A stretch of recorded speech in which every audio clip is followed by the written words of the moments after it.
Hi, this is Johnny, your friendly local realtor. Welcome to the March 2021 monthly market report. We started an unprecedented year with record low inventory and interest rate, but things are starting to change.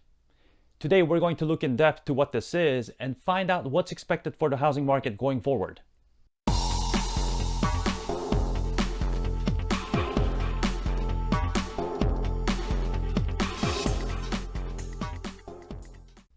Let's start out with one of the most hotly discussed subjects in the housing market today, which is interest rate. So we know that the interest rate has started rising, but is it expected to go even higher? Let's get a little insight from Lawrence Yun, chief economist at NAR. Home sales could possibly reach 8 million if we had more inventory. Mortgage rates should remain very low throughout 2021, although we may have seen the lowest already. And as of present moment, the average 30-year fixed rate is over 3%, and there's been a question that people were asking about the effects of rising interest rate, how this will affect the house buying decisions for potential home buyers. And this is what Freddie Mac said. Since reaching a low point in January, mortgage rates have risen by more than 30 basis points, and the impacts on purchase demand has been noticeable. While purchase activity remains high, it has cooled off over the last few weeks and is currently on par with early March, prior to the pandemic. However, the rise in mortgage rates over the next couple of months is likely to be more muted in comparison to the last few weeks, and we expect a strong spring sales season. So overall, we should expect interest rate to remain relatively low throughout this year, but the rates will start to slowly rise as our economy improves. Of course, our economy is tied in with the COVID vaccine efficacy, but all in all, rising rates will not have too much effect on the purchase demand this year. Let's move on and talk about inventory, which is the biggest frustration for today's buyers. If you look at this graph indicating year-over-year change in listings since March last year, the green bar represents new inventories for sale, and the orange bar turning to red represents total inventories for sale.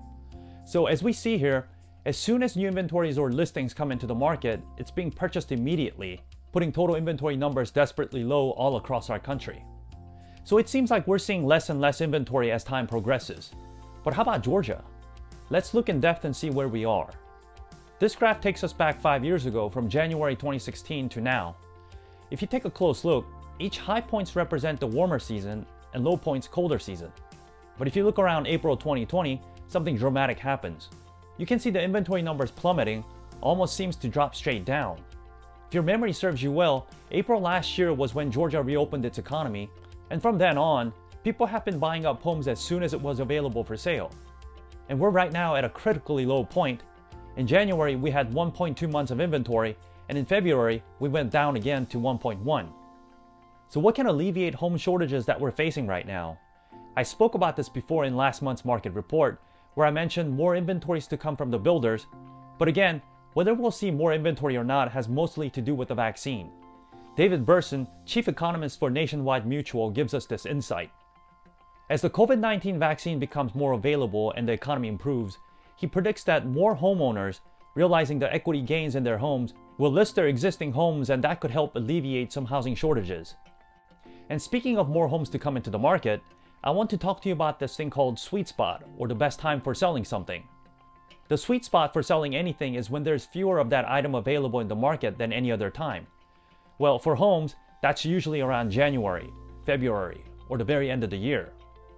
Now, if you look here, for 2020, this was January and February. But for this year, we're right now at even sweeter spot, because nationally we have about 1.9 months of inventory available, but for Georgia, we're much lower at 1.1. Simply put, there has never been better time to sell a home in the history of our country, and I don't think chances like this will ever come again in our lifetime. Now let's briefly talk about home price appreciation, because final numbers are in for how much appreciation we had in homes for 2020. Here, UCFHFA said 10.8% appreciation, CoreLogic 9.2%, and Case-Shiller saying 10.4%. So I guess we could call it a nice round even number of 10% appreciation last year across the country. This is very healthy and good appreciation, which leads to equity for homeowners. And this is what Lawrence Yun said about last year's equity. A typical homeowner in 2020, just by being a homeowner, they would have accumulated around $24,000 in housing wealth. Now, this is a fact for last year, but it's also a fact for the future as well. And unfortunately, if you're not a homeowner, you don't have the opportunity to build this wealth. Now, as we look forward, we can tell a lot by looking at what the experts are projecting about the home price appreciation for this year.